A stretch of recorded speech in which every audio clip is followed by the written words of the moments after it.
My name is Alan Sprentz, and I own Hair of the Dog Brewing Company. I'm Preston Wiesner. I run beer festivals, also a member of the Oregon Brew Crew. I'm Jeremy Landers. And I'm Jen McPoland, and we are the McPolanders. And we got to be that way thanks to Lisa Morrison. Yeah. I'm feeling like this is kind of most interesting man in the world-ish or something, right?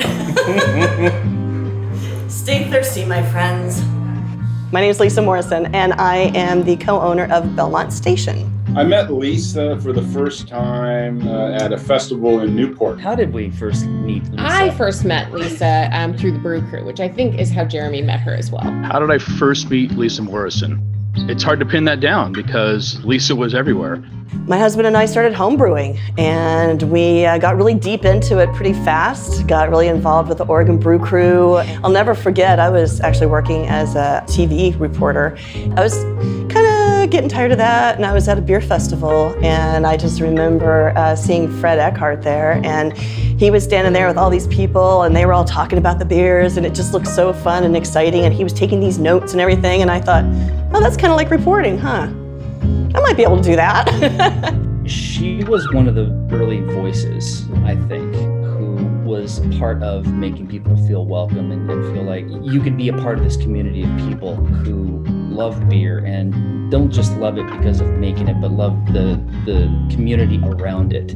She was definitely one of those voices that made it seem more inclusive because she played a big role. She was one of a very small group of people that ran the Collaborator Project, and so she had a leadership role just naturally. So I remember going to Steinbart's to make my first batch of beer. There was a little flyer on the wall there that said, join the beer club. And I was astounded that there was a club for beer on top of the fact that I could make beer now. In a short amount of time, I went from learning to homebrew to homebrewing to meeting amazing people like Lisa and Alan Sprentz and so many others at the Oregon Brew Crew. And then going to a party for beer. I mean, this was the early 90s, unheard of, but that was the foundation that we all started with. Back in the 90s and the early 2000s, it was pretty different. We didn't have new beers coming out every single day. We had seasonals. And maybe a brewery would have one or two seasonals, and that was about it.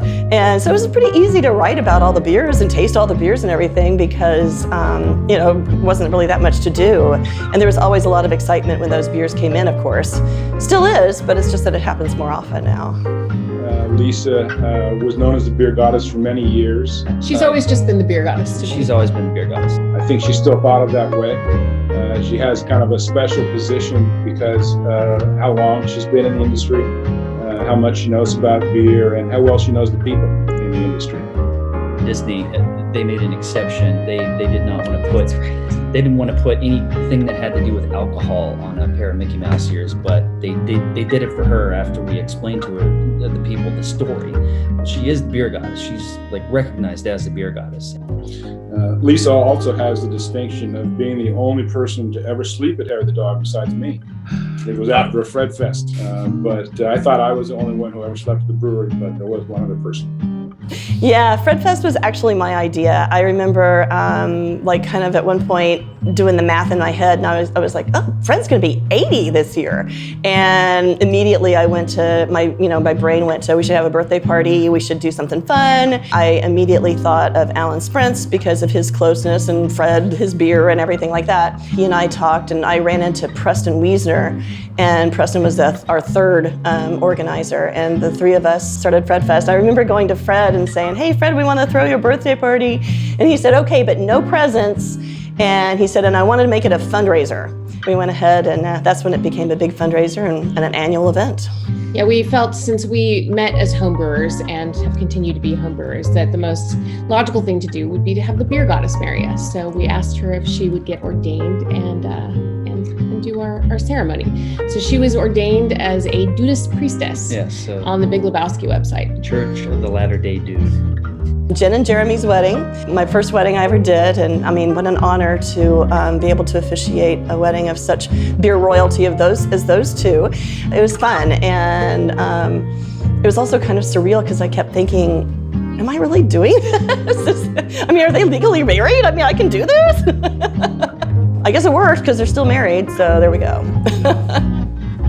Well, I think Lisa's, one of her primary roles is as a promoter of beer, and she has exposed a lot of people in her role at Belmont Station to beers they might never have tried, and that's very important as an industry that we have people out there helping us.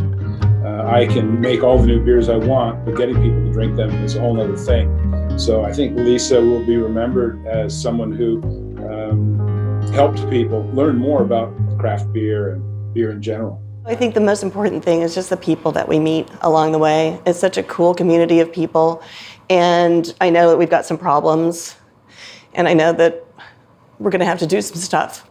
We got some hard work ahead of us, but we're good people, and we're going to get there.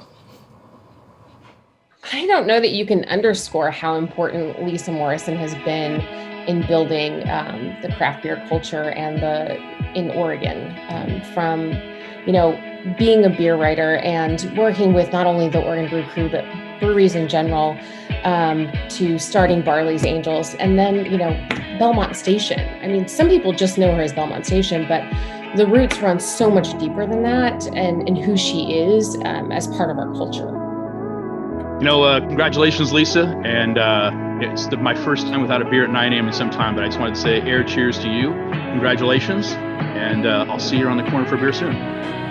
Cheers to Lisa, the beer goddess. Our beer goddess. Our beer goddess. Cheers to the goddess.